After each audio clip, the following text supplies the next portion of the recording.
to another video. I'm getting the frame. Today I decided to do it more like a talking video, like a podcast. My dream was to like make my own podcast, but I don't know if I really want to do that like solo. I would love to have like a partner to go into it with, but for now, because I love to talk about certain topics, I figured like every once in a while on my YouTube I'll do topics where I'm just like sitting here talking about it, so you can just like play this in the background, go about your day, or just feel free to watch it, whatever. I straightened my hair for the first time literally in like a month, so I feel very put together right now. I just opened a brand new Cresp Alani Nu, the cherry slush. I swear it tastes like a Shirley Temple. It's so amazing. And then I got my hoops in, my rings. They're all the Pavloy brand from Amazon. Today we're going to talk about balancing life as a night shift travel nurse. I know it can be extremely difficult, especially when you're like transitioning into becoming a nurse, to like figure out work-life balance, all that, because when you are a nurse, like I swear it is exhausting and so stressful. It like takes your body so long to just like adjust to it. And I've been a nurse for like 2.5, 3 years now, so I feel like I have a really good balance of it. So we're gonna talk about like some of the things that I do, and then especially as a night shift nurse, and then especially as a travel nurse too, because those are my like main topics that I'm gonna be talking about today. I've been a night shift nurse since like November of 2021, but I've been a nurse since like July of 2021. That's when I got my license. So night shift for about 2.5 years, and then like nurse for 3 years. I love night shift. It takes a toll on your body for sure, but just like I love it so much. Like the hospital is usually calmer. I like the vibes of the people that work at night shift a little better. It's more teamwork, because you all have a little bit more time. You're not as rushed.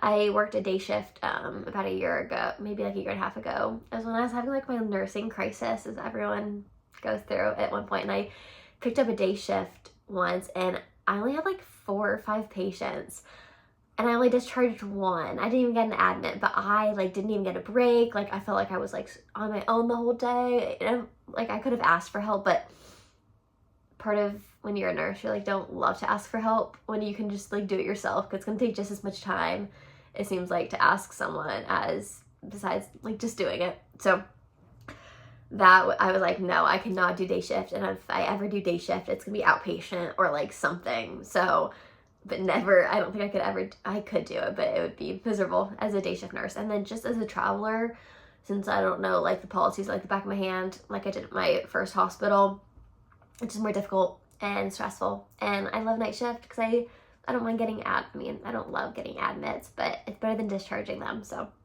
first of all, we're going to talk about how I balance what my work schedule looks like. So before I was a travel nurse, I could usually pick my own schedule like a month in advance or something like that. But now as a travel nurse, since I'm in the float pool at the hospital that I'm in, I didn't realize it, but I don't get to pick my schedule. I work like every other weekend, so that's at least something like I know I am, and I work 3 night shifts a week. I only picked up 1 overtime in my entire career, and that is like part of what I attribute to me like being able to have like really good work-life balance, is like I do not overwork myself. I'm like pretty frugal, but like I still spend money on myself, so that way I don't have like financial stressors in my life where I feel like I need to work. I'm also extremely blessed, like I don't have like all these other financial obligations, and then I don't have a family yet or like kids or anything. So this is the best time of my life. I really think financially, that I'm going to be able to be like this financially free. So some people love to work overtime for the extra money, but it is not worth it to me and my well-being and my mental health to pick up the extra shift. I'd rather just like save it and like just not work, if that makes sense.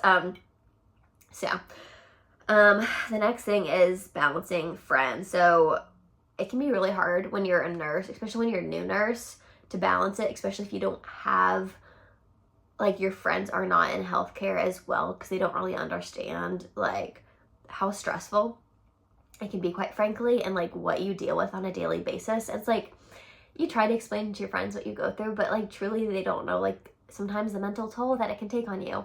And so having friends that are in healthcare that you can like just like talk about like really stressful scenarios with and like how they cope with things can be really helpful. Part of that also is like having friends that you work with so they understand it, but also having friends outside of it so that you can like separate yourself from the hospital so that you're not always talking about it too. And like when I have friends, when all my friends like were a lot of my work friends, it was like, oh my God, like all we talk about is the hospital and stuff like that. And I'm like, I just need to separate myself from it.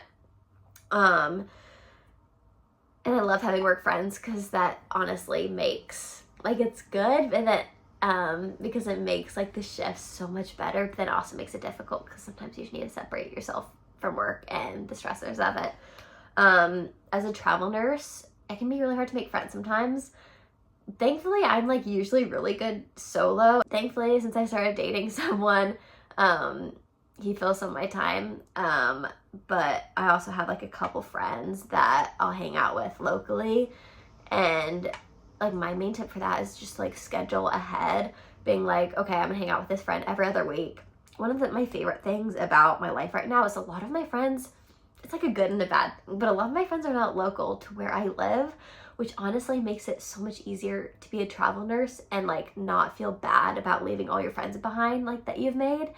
Because like a lot of like my best friend lives in Texas. I have another friend that lives like 2 hours away, and then another one like lives in Ohio. So it's like, it's really not, it's great because I like schedule my calls with them so we can catch up, and then like when I can visit them we schedule that. But it's honestly nice because like I would love for them to be local, obviously, but it's also nice to be able to go away on like a little trip. Like you just visit them at your house. It's like a low-cost trip and it's so fun.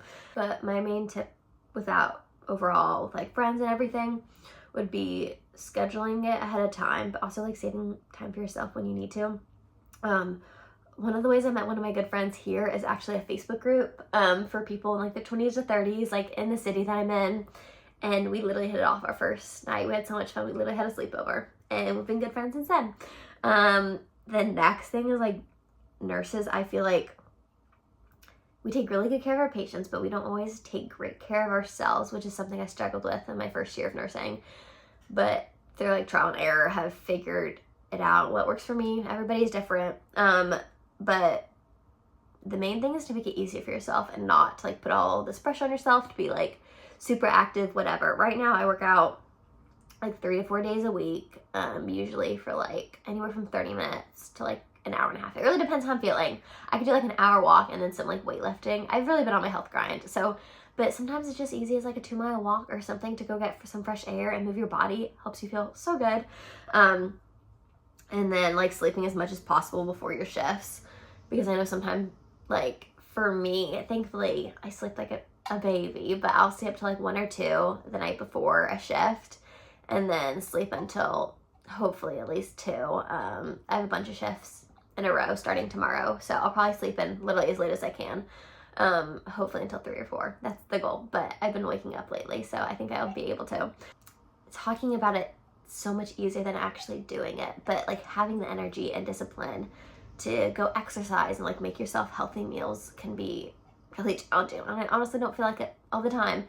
So like even at work, like I'll get a salad instead of like meal prepping. So like being healthy where you can and just doing the best you can, honestly, and then giving yourself grace when you can't. The other part of like the work-life balance is like preparing for work, like prepping just to make it as easy as possible. I just had a little intermission because my plumber just got here to fix my faucet.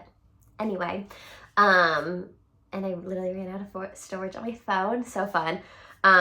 Getting back to it, like talking about work, just honestly just like making it easy for yourself to be successful in like your health goals and like all that stuff. Like I said, like meal prepping, like even like setting out scrubs and just making sure they're like clean and folded, or at least clean, and just make like it is low effort before your shifts, that when you're like getting ready for your shifts, you don't have to do all this extra work to get ready. Anyway, the next thing, like with work and like finding the work-life balance is like, obviously the work environment that you work in strongly affects your like view on it. So just trying to stay positive, because I know sometimes in healthcare there can be like a lot of different cultures on the different units, and so like trying to stay positive, even though it seems like sometimes maybe the unit you're on, like everyone is negative Nancy and complaining all the time, but trying to be that like positive light can make a world of difference, not only for yourself but also for your patients, which is huge. Because like sometimes I forget, and so it's important to remember that like this is like another day of work for you, but it's like one of the worst days of their lives, and like they're scared and they don't know what's going on and they're in pain half the time. So it's like, try to make it as like positive for them as you can, because it's a really scary time in their life. Lastly, my most important really, and favorite topic to talk about is like mental health in nursing. When you start as a nurse, it is literally so stressful, and you learn how to cope so much. And personally, I became so much more resilient. I started on like a COVID-19 unit right during the Delta variant, which is the worst time, and literally made me so much better of a nurse, and just like so much better equipped to handle stressful situations. The point that I have for this is taking time for yourself, and like just setting boundaries with work, because sometimes there's pressure to like work overtime or stay late, but it's important to like put yourself first when you can, and not like be influenced by the extra pressures to like literally give your heart and soul to your job. Because when I am at my job, I give it my all, but when I clock out, I'm clocking out, and I'm not staying extra. But I'm there, and I'm gonna work as hard as I can when I'm there, but when I clock out, that's the time for me. So boundaries with work. I know it's hard not to pick up like a bunch of extra shifts. Some people, for me, it's not hard to not to, because I love my job, but I also love my life outside of my job. So I'm not really super tempted to pick up extra. Every once in a while I am, but like I said, I've only picked up like 1 or 2 in my entire career. And another thing is like scheduling fun things. So like, even though like you're exhausted, like I like to schedule things like a week out, just so it gets me like up after working a bunch of night shifts in a row, because otherwise I'm literally just gonna sleep in. But if I have something like scheduled in the afternoon, it makes me get up and like get back to like a semi-normal routine, and so that's been super helpful for me. Those are mostly the points I have. This isn't a super long video, but I hope that helped in some way. If you have any more, like, if there's anything else you want me to talk about or like dive into about nursing, travel nursing, night shift, I would love to discuss, but just let me know what you're interested in. And thank you so much for watching. Bye.